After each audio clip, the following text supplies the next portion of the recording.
Goddag. Har du mærket, hvad din kropslige tilstand er lige nu? Træk vejret og tag lige 3 minutters pause for din krops skyld. Mærk din fysiske tilstand ved at lægge eventuelt en hånd på brystkassen for at støtte sansningen. Mærk, hvor du har spændinger i kroppen lige nu. Husk at trække vejret uden at ændre på det. Mærk, hvor du ikke har spændinger. Sæt dig nu ned.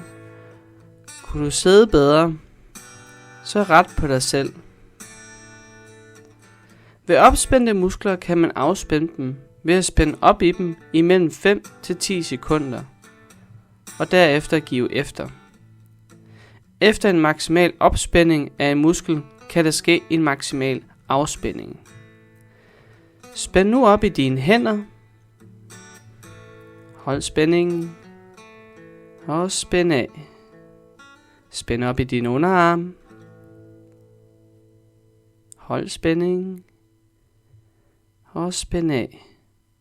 Spænd op i dine overarme. Og spænd af. Spænd op i dine skuldre.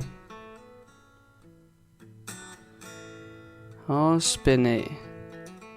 Husk at trække vejret undervejs. Spred nu tæerne og spænd op i dem.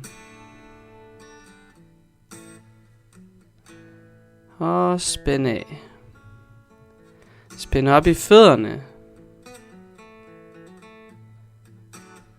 Og spænd af. Spænd op i underbenene. Og spænd af. Spænd op omkring knæene. Og spænd af. Spænd op i ballerne og lårene. Hold spændingen. Og spænd af. Træk vejret. Har du fået et minde undervejs eller en sang i hovedet? Vælg, hvad der skal være din mentale støtte resten af i dag. Og mærk, hvornår denne fysiske øvelse skal genbruges i dag. Tjek ind til det arbejde, du skal til, ved at presse dine fingre mod hinanden og hold spændingen. Og giv efter. Fortsat god dag.